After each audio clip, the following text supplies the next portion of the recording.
Operation Barbarossa, Hitler's strategic mistake.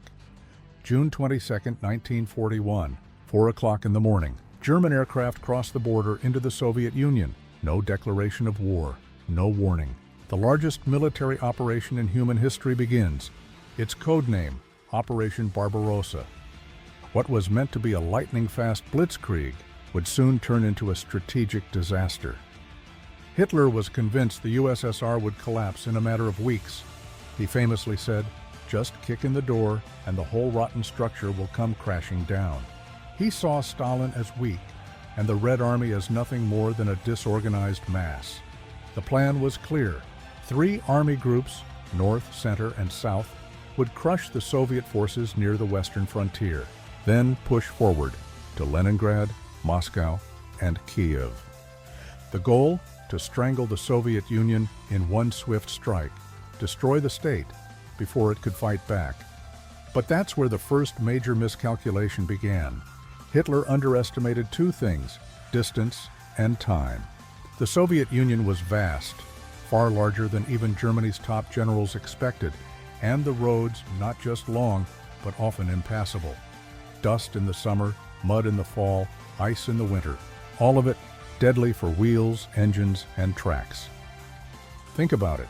In the first 3 months, the Wehrmacht advanced over 800 kilometers, but each week their logistical burden grew heavier. Ammunition, fuel, food, all lagged behind. Railroads had to be rebuilt to match German gauges, and retreating Soviet troops left nothing behind. Supply depots destroyed, fields burned, bridges blown up. Yes, the early victories were impressive. Minsk fell in just 6 days. Smolensk, after a month. By September 1st, German forces were only 300 kilometers from Moscow. But instead of striking straight for the capital, Hitler hesitated. He ordered Army Group Center to turn south, toward Kiev. This redirection came at a cost. Time, precious time. Instead of aiming for the heart, Germany struck at the flank. October 1941. As German tanks finally turned back toward Moscow, autumn had arrived, and with it, the infamous Rasputitsa. Roads turned to swamps, vehicles bogged down in mud, infantry exhausted, and the army stretched thin. Meanwhile, the Soviets mobilized. Hundreds of thousands of fresh troops were called up. By August alone, more than 5 million men. Over 1,500 factories were evacuated to the east, and perhaps most critically, a message came from Tokyo. From Soviet spy Richard Sorge, Japan would not attack from the east, which meant one thing: the elite Siberian divisions could be transferred to defend Moscow.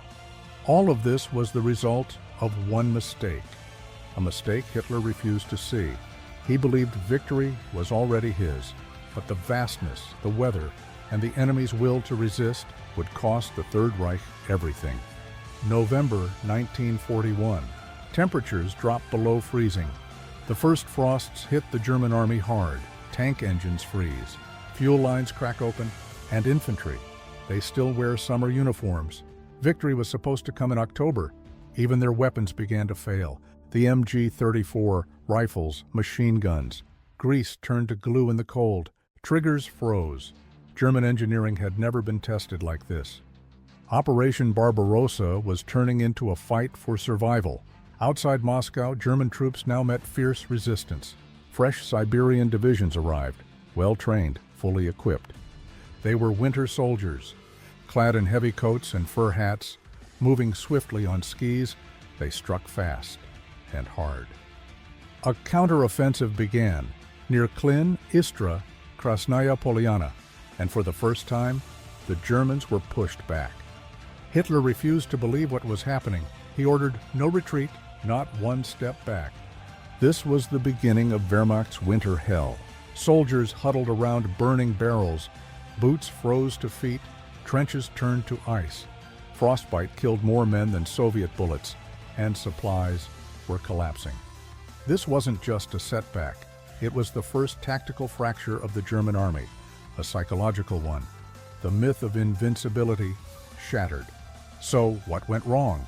Hitler made the ultimate mistake. He took command, personally.